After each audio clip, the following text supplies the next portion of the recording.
The Lord be with you. and with your spirit. A reading from the Holy Gospel according to John. Glory to you, O Lord.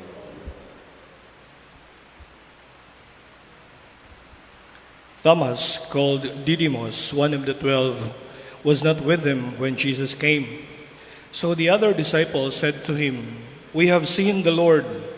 But Thomas said to them, "Unless I see the mark of the nails in his hands, and put my finger into his nail marks, and put my hand into his side, I will not believe." Now, a week later, his disciples were again inside, and Thomas was with them. Jesus came, although the doors were locked, and stood in their midst and said, "Peace be with you." Then he said to Thomas, "Put your finger here and see my hands, and bring your hand and put it into my side, and do not be unbelieving, but believe." Thomas answered and said to him, "My Lord and my God." Jesus said to him, "Have you come to believe because you have seen me? Blessed are those who have not seen and have believed." The Gospel of the Lord. Brothers and sisters in the Lord, good morning. Mayong buntag kaninyong tanan. Wa gyapoy tubag. Mayong buntag kaninyong tanan. Very good, at least nagmata na. To our brothers and sisters also who are in your respective houses attending the Holy Mass via live stream, good morning. I first learned this when I was in first year high school in our general science subject. I could not remember perfectly the procedures, but somehow I could remember the basic ones. Like for example, there was a scientific approach on solving problem. Do you still remember that? Kainomdom pa mo? Scientific way of solving problem. Number one is first identify the problem. Of course, we should have to identify. And then another is gather data. We have to gather informations unsay mga details na ini. Like for example, in mathematics, gather the given. Unsay gipanghatag ana. Like for example, ug magluto ka, imo gid na i-gather ang mga lamas. Unsa may imong lutoon kung wa kay lamas, apil. And second, find the solution. What are the solutions of this? And then from that, you can work on it.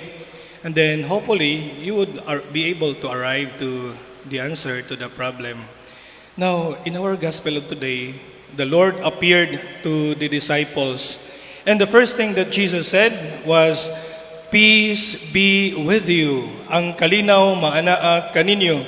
Makahibulungan kayo tungod kay sa Jesus nga gilansang sa krus, nga gipatay hinuon, mao na hinuoy ni hatag og kalinaw ngadto sa iyang mga apostoles, mga disipulo. Kung atong tanawon ang iyang mga disipulo, wala man to unsaa, wala to gukda, wala to latiguha, wala patya. Si Jesus nga mo'y gidaog-daog, mo'y gipatay, mao na hinuoy ni hatag og kalinaw. Di ba na siya baliktad? Siya nga mo'y nahimong biktima, mao pa hinuoy ni hatag og kalinaw. That just shows that Jesus, even gidaog-daog siya, gipatay siya, deep within, intact kaayo sa iyang kaugalingon ang kalinaw. Malinawon gyapon siya. And from that peace that he has, yan ang gi-offer ngadto sa iyang mga apostolis nga nangahadlok, nga nangabalaka, nga nangakuyawan, nangaguol. Peace be with you. In our day-to-day life, sometimes we don't have peace. Usahay, dili malinawon ang atong hunahuna. Usahay pod, dili malipayon ang atong dughan. Gubot ta. Pero kung atong tanawon, ang Ginoo miduol dito sa iyahang mga disipulo, and He offered peace. Mo nga nindot siguro nga sa panahon nga kita magubot atong hunahuna, maglibog ta, muduol ta sa Ginoo. And surely we could attain peace. Why is it that I mentioned in the beginning the scientific method of solving problem?